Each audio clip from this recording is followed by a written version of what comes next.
Hello, we are here at News World with Angie Morris. She is the Executive Director of Schenectady County Human Rights. And she would like to speak her mind, if you'd give her a moment. Well, not speak my mind, but thanks for having me on the show. I am the Executive Director of the Human Rights Commission. And what we do out in Schenectady County and the City of Schenectady is the Human Rights Commission has been in existence for 49 years, but next year will be our 50th anniversary. And what the three main roles of the Human Rights Commission is basically we're a body of 15 people, legislative mandate of the New York State executive law of the human rights law. Okay. The 15 people on the commission are appointed by the county legislature. But it's our job to foster mutual respect amongst all residents, nationality, creed, sexual orientation, all the protected classes within the New York State human rights laws. And then it's our job also is to inform and educate and make aware of the relevant issues that impacts the Schenectady County and the City of Schenectady. So how we go about doing that is we go out and put on community forums, and we just make folks aware of the issues that's impacting our community. But it's my job as Human Rights Director is to go out and collaborate and partner and support all local agencies within Schenectady County, and also those folks within the capital region if they need assistance in consulting with human rights.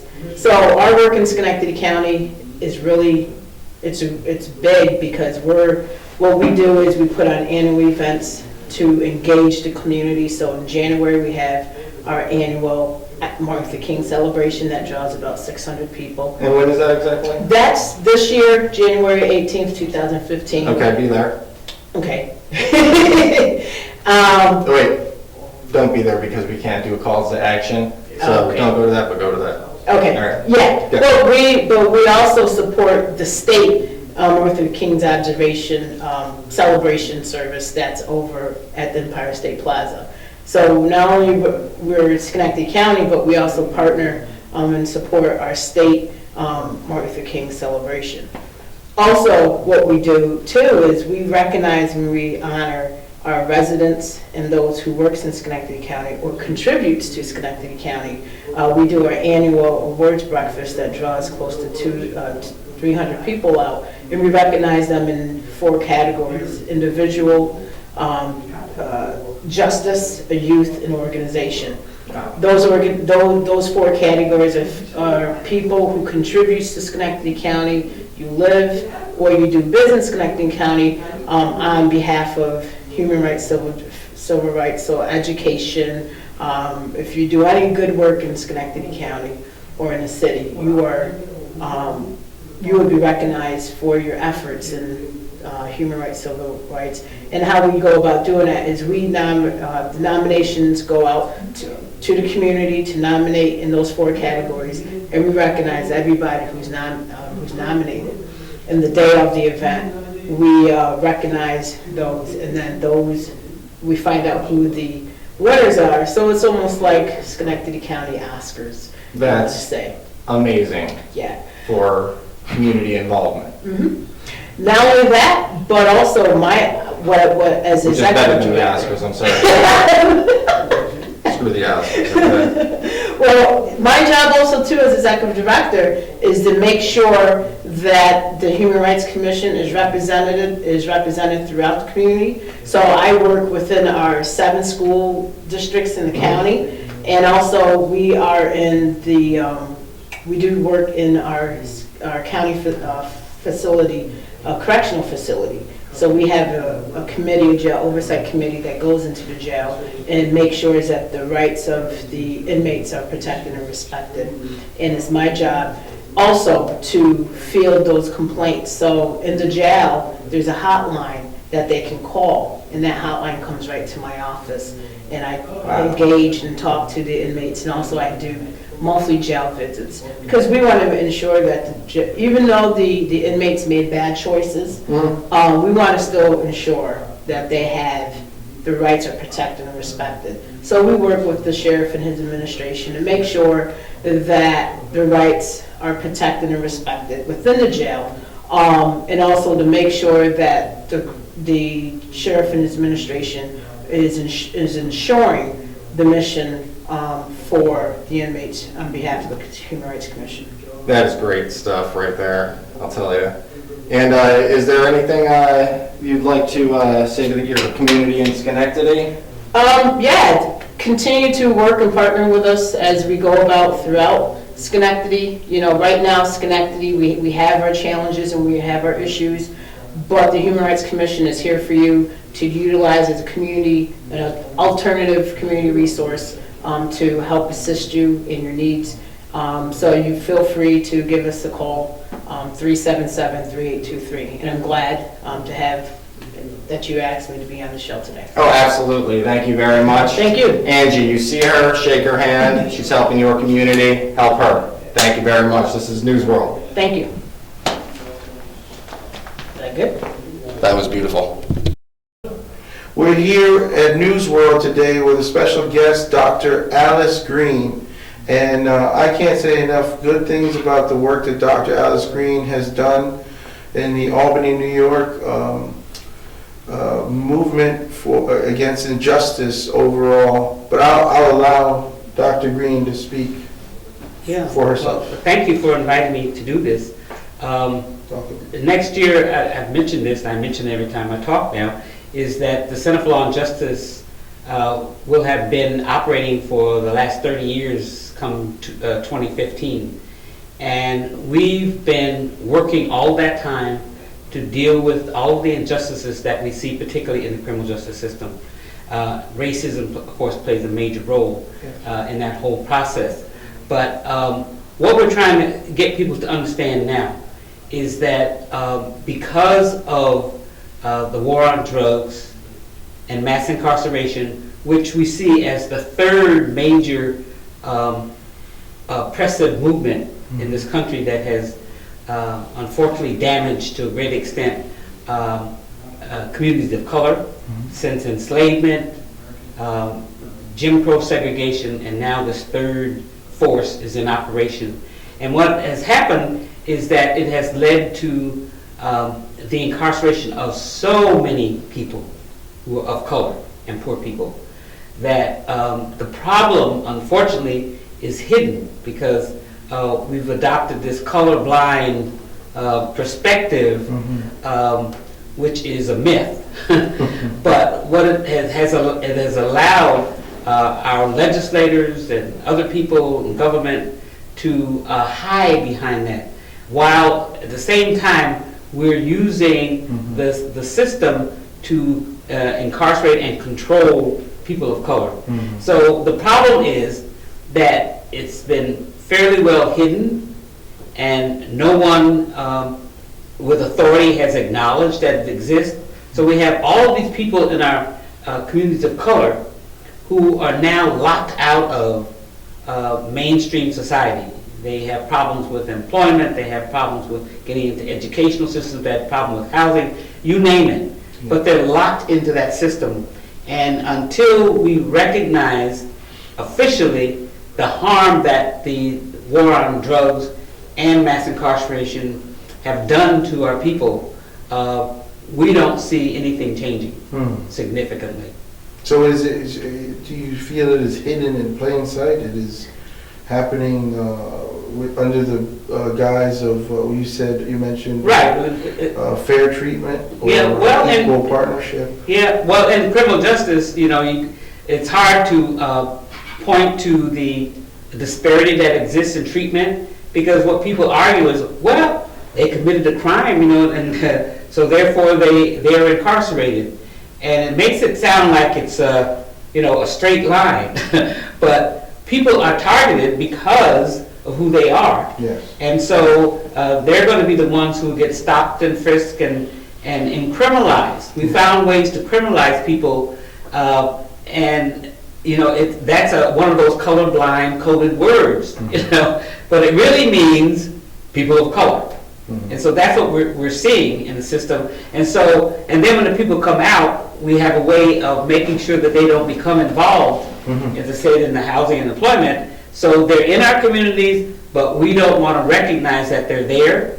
I just looked at some statistics from Albany, and we know we're in certain wards, large numbers of these people reside, but they don't have the right. Many of them don't have the right to vote, so they're almost they're non-essential in the sense that politicians don't even pay any attention to them. Yeah. So and there are people that we don't want to get services, take part in programs and services because they are identified as criminal, and so it just makes it worse and worse. It's a new form of Jim Crow. Yes. Absolutely, because now you can legally discriminate against them. I'm gonna say a name now, Alice, and I want you to tell me what comes to your mind, what emotions or what thoughts comes up. Uh-oh, I hope I know the person. Tracy Grady. Tracy. Oh, Tracy. Tracy Grady. Oh, that was a real heartbreaker. Because one of the things that the center started doing after it was formed, and the reason why it was formed, was because of the treatment that people of color received in this city by the police department. Yeah. Tracy Grady was the perfect example. He was so abused by the police, no one would believe him. Repeatedly, For yes. years. Yes, no one would believe him. And, we developed this really great relationship. I know when he was a fugitive and they were searching for him, they found him eventually down in Georgia, and they brought him back, and he would not talk to anyone. He says, the only person I'll talk to is Alice Green. Wow. And so I went out to jail and talked to him, and I felt so bad because I knew, because he had been a fugitive, and if you do anything related to a police officer, you're dead. And that has been one of the most painful experiences for me, because there was little we could do to help out in that situation. But I think it's a perfect example of how the police, the system can identify you as someone who is threatening and dangerous, and they can make it real and happen to you. So yeah, that was one of the, as I said, the painful experiences, and I still think about him, but to know that he's in the system and, How much time get was out. he sentenced to? I don't think he'll ever get out, but I can't remember the exact sentence. I mean, you think they'll keep him for life based on shooting a police officer in self-defense? Well, of course, they didn't call it self-defense. Yeah, they probably attempted something. So when you do that, the police officer, they find ways of keeping you in the system. I can't remember exactly what his sentence was, but it was a long one, but, I think it was a 30-year sentence, I can't remember. Yeah, well, Because we were part of that movement, Okay. Tori and myself and many people, Okay. part of that movement. But to get out To is another help issue. Tracy, yeah. Get out is another. Yeah. The system can keep you in as long as it wants to, pretty much. Do you feel that this correction system is actually correcting people? Well, no, it's not a correctional system. It's a misnomer. And there's so many things within their guidelines that tell you that it's not a corrections system, and it should be called what it is. It's a prison. And it was only after Attica that they tried to, in some way, give the impression to the community that there was a change, and they started calling them correctional facilities. But we know that they're not designed to be correctional facilities, they're harmful. As I was saying a while ago, they're toxic environments, and in no way can we define them as corrective. If we really want to correct and empower people, we would have an entirely different system put into place. One that's not based strictly on punishment, but one that looks at treatment, particularly. We need to do pre-arrest diversion kinds of programs as well. No, it's not a correctional system. Not a correctional system, You heard it here first. We're speaking truth to power. I believe that was the term that we used. Yeah. But see, the public is under the impression, and I think it's dangerous calling them correctional facilities because the public has been deceived. Many people that I've talked to believe that once you put somebody in prison, something good is going on. This person is being rehabbed, and and that's going to provide us with public safety. So we're actually using that term and not doing any kind of corrective behavior treatment.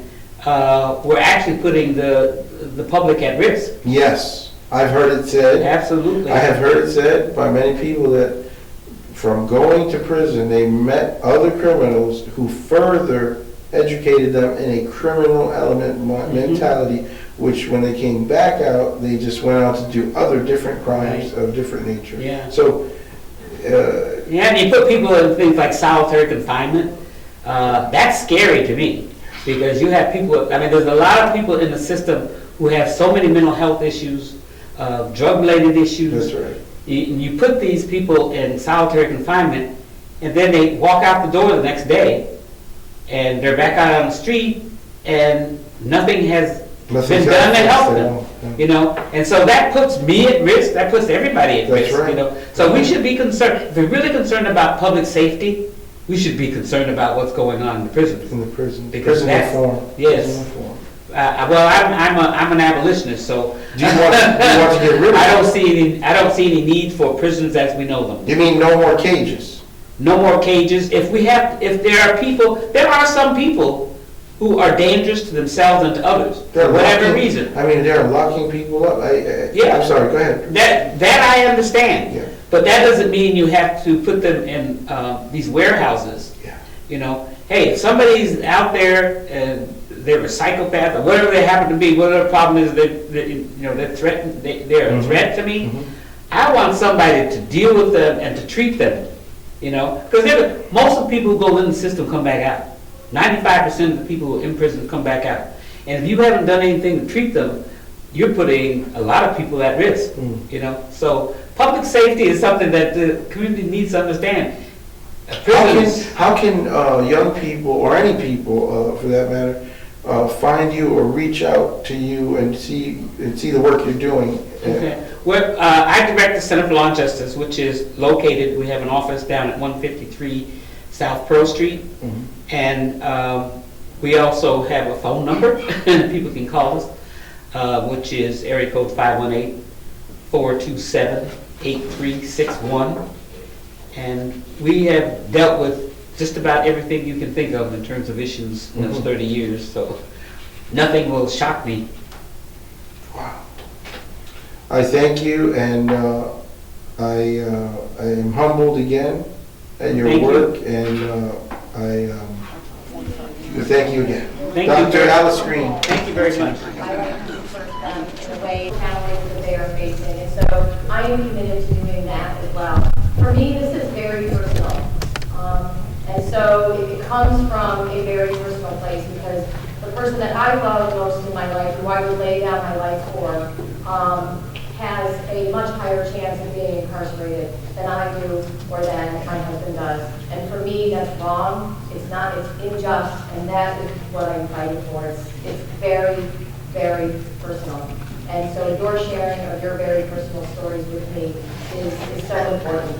And I am leaving in a little bit, about 15 minutes, and I want to tell you why. I'm leaving because we're taking a walking tour of Arbor Hill, which was named a great neighborhood in America. And many cynics said Arbor Hill and made disparaging remarks, and I even heard a disparaging song that was made up on the radio about Arbor Hill. And you know what? We need to have pride of place. We need for people living in our neighborhoods to have pride about where they live, who they are, and what it is, and empower them to know that it is a special place that they should be proud of, that we should be proud of, and that we in government need to be working to make sure that it looks like every other neighborhood, and that it is a place of hope. So I'm looking forward to walking through that neighborhood and being every bit as proud of it.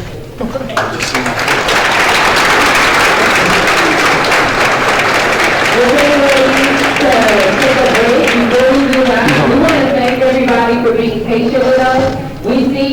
me see your hands. Everybody, even the mayor got time, so we're trying to make sure that we are fair in this process. So if you did not get a chance to talk, I whether it was a sister in the back, the sister over here, or brother at the back over there, we see you. There are other sessions. We are moving it along and trying to respect everybody's time, so thank you for being patient with us. In this break, please take care of yourselves. It is a 15-minute break. Can you join us? Okay, we're going to be, we're going to let y'all know how long we have, and then when we come back, we'll continue to take that. But thank you for your patience.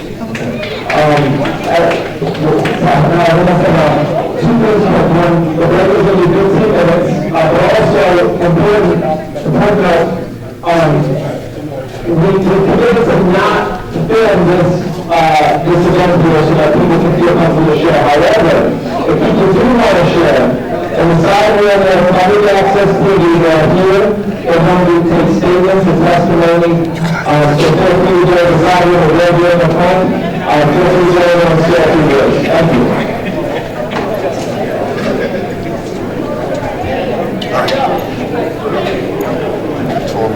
That's it, yo. You guys came out.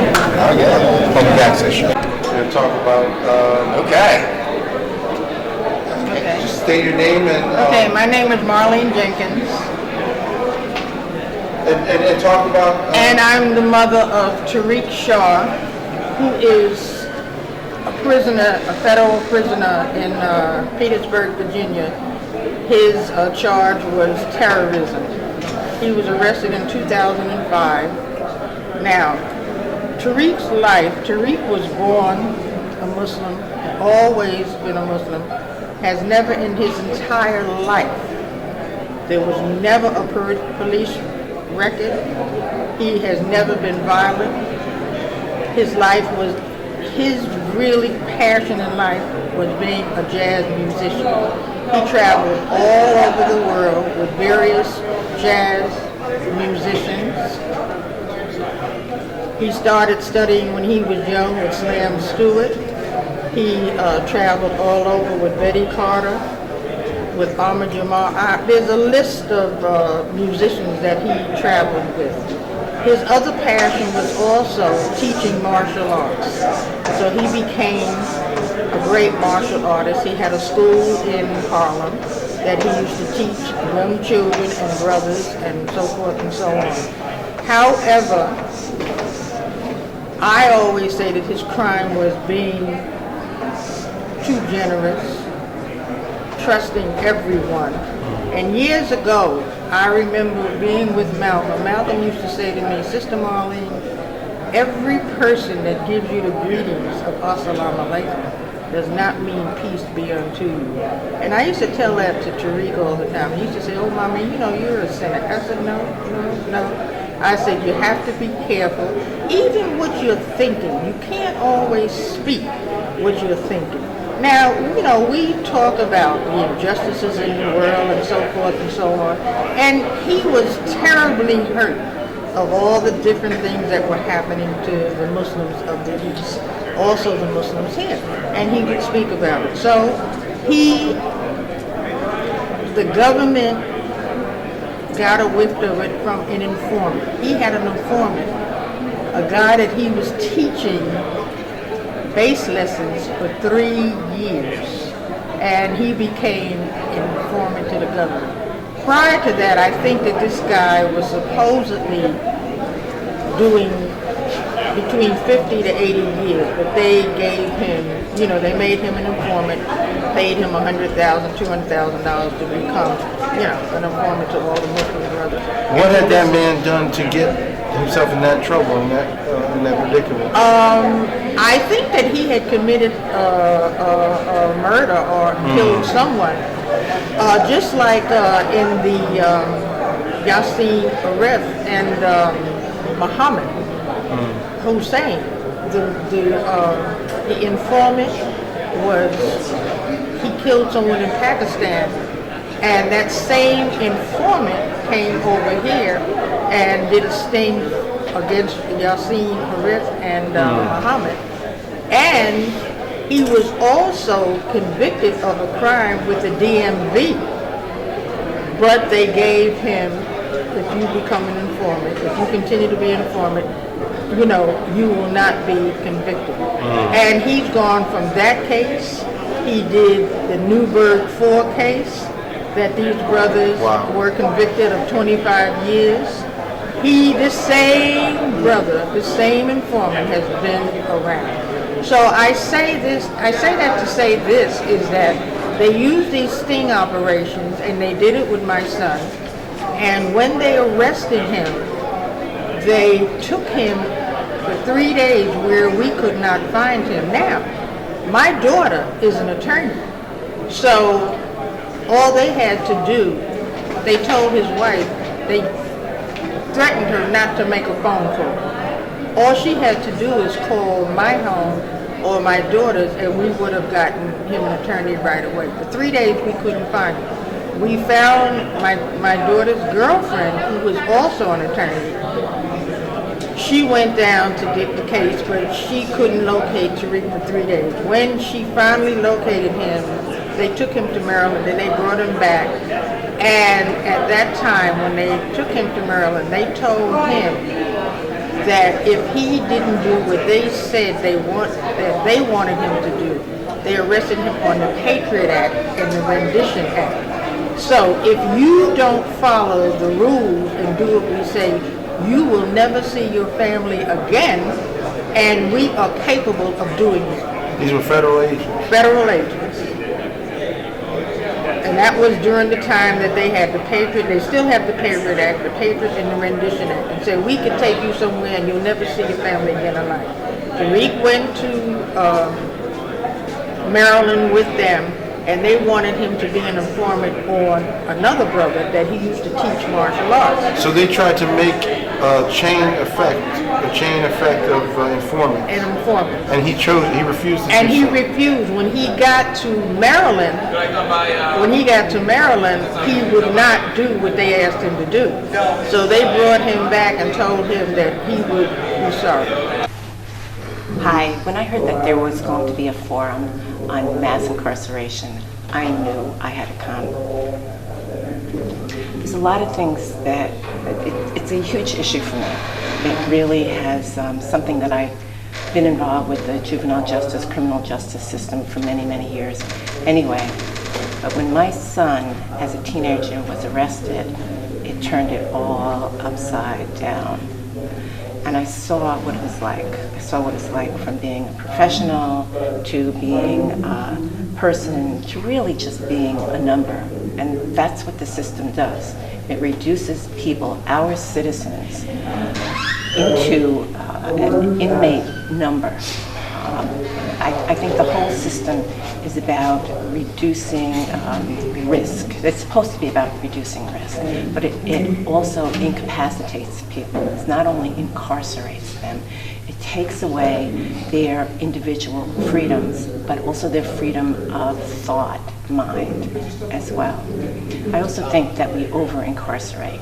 We're at a point in this country where 30% of Americans, of adult Americans, have an arrest record. When 30% of our people are being arrested, isn't there a problem here?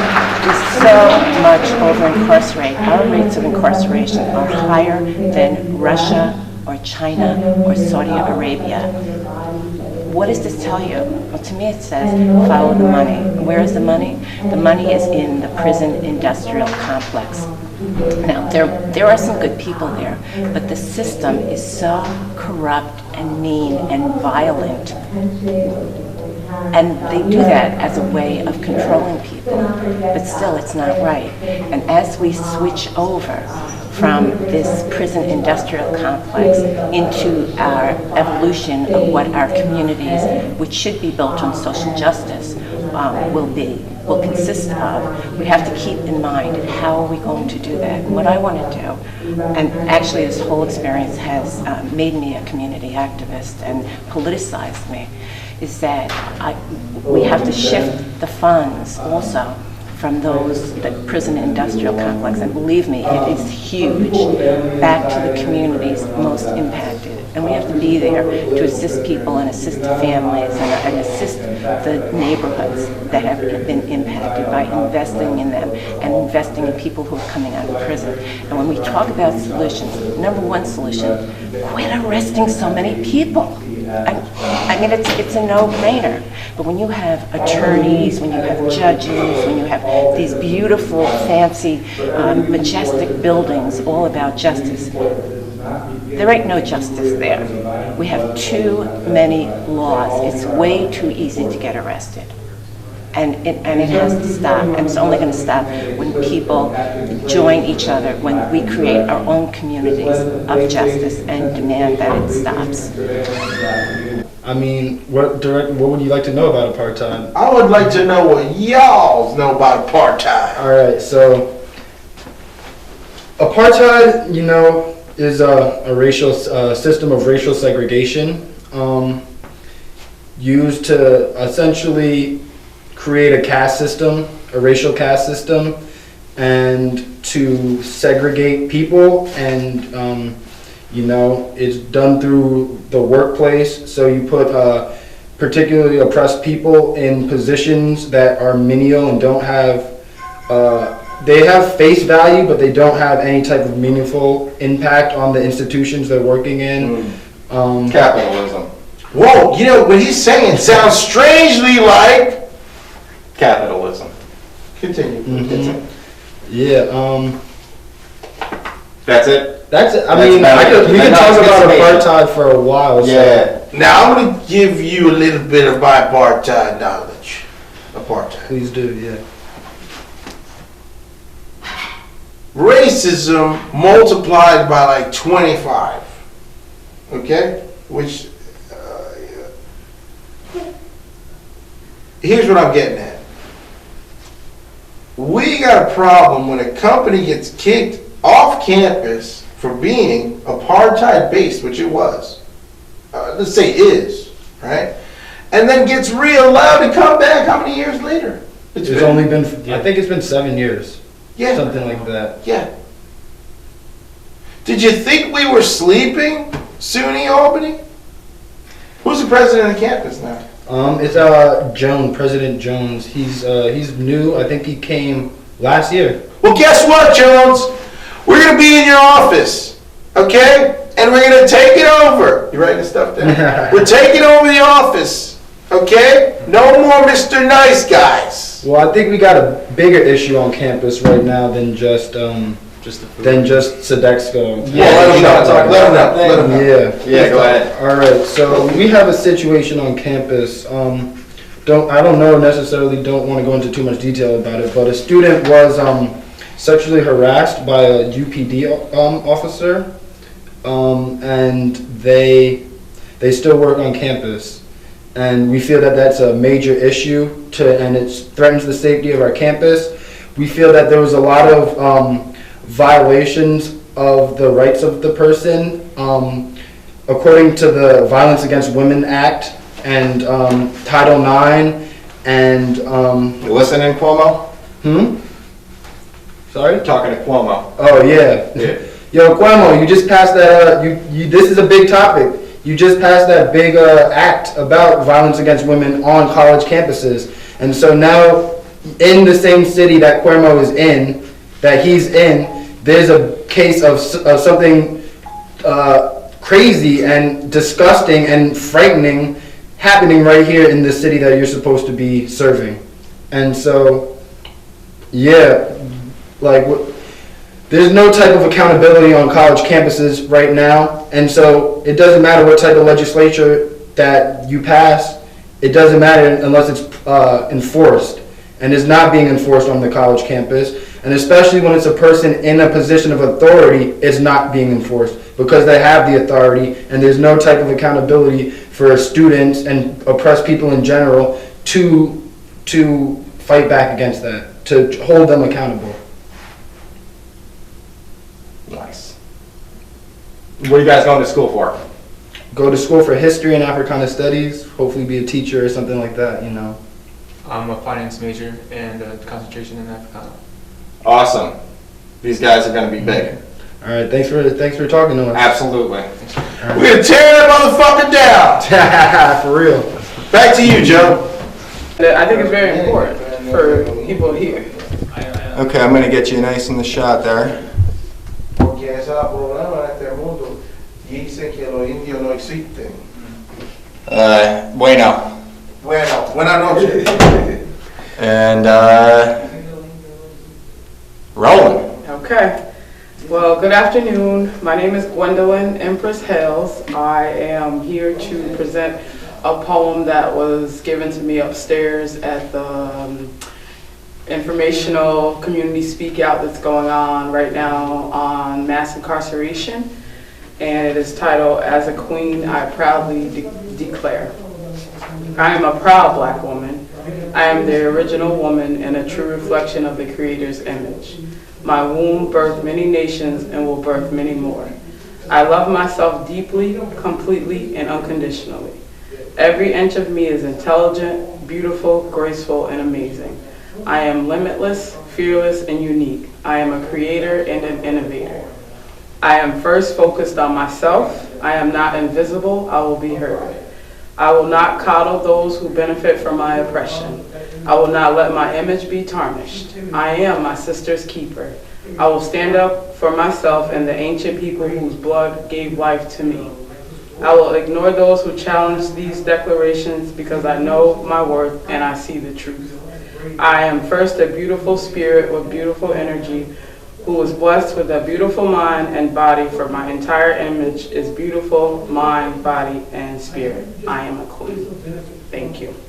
I read this because I think it's important for us as women to feel like this, and in order for us to make a change in the world, I think we must first celebrate who we are and uplift one another as sisters, and then that way we are able to embark our strength on our fellow man and our brothers. So I am my sister's keeper as well as my brother's keeper.